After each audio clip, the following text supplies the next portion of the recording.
In this short video, we will be evaluating 3 logs, and I have a surprise log at the end that I have not written yet. But for now, whenever you're looking at any of these logs, you're just trying to figure out what power of the base will you need for the argument. So in this first example, I have log base 14 of 14. So that's asking what power of 14 do I need? So when I raise 14 to that power, I get 14. And the answer is just simply 1. I will go over how to check your answers at the end. The second example here, we'll have to figure out what power of 2 do you need to get 1 over 64. Well, this one's a little bit different because when I ask you what power of 2 do you need, this 2 would be in the top. You think about it, it would be in the top. And this 64 is in the bottom. So in order for a base to switch over from the top to the bottom, you know the exponent should be negative. And then at that point, you just have to figure out what power of 2 do you need to give you 64?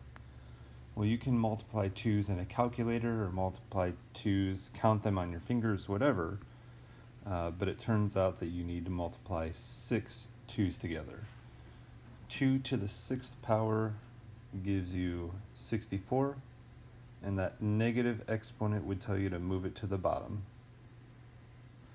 For this last example here, I have log base 5 of square root of 5, and you want to ask yourself what power of 5 do you need so that you end up with a square root of 5.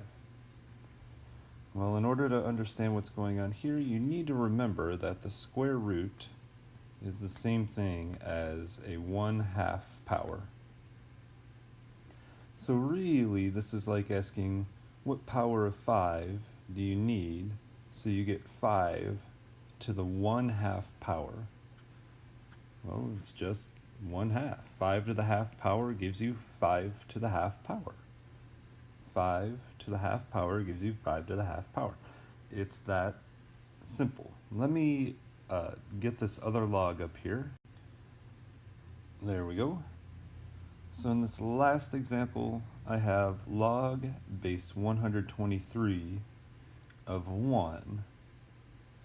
So again, you're trying to ask, this log is asking a question. What power of 123 is needed to get 1? And this one ends up being 0. So this is saying, what power of 123 do I need to get 1? Well, 123 to the 0 power equals 1. So how can you check if you're right? Well, we can rewrite all of these logs in exponential form. And so for all of these logs, I will be using a bluish color to make sure, for the base, to make sure there's a distinction between the base and the argument. So if you rewrite, after you find your answer, if you rewrite this log in exponential form, you should get something that's true. So a log has a base, the exponential piece has a base. It would be 14. The log is always equal to the exponent, so 14 to the 1st power. And the base to the exponent will equal the argument, and that was right here. So then you can ask yourself, is 14 to the 1st power equal to 14? Sounds pretty true to me. This answer is a good answer. So the answer is definitely 1. And we can do that for the rest of these as well. So here are the rest of them, and if you go through and check, the base 2, the exponent negative 6 equals 1 over 64. It all works out. 5 to the 1/2 power is the square root of 5. That's what we're trying to get you to understand. The square root is the same thing as a 1/2 power.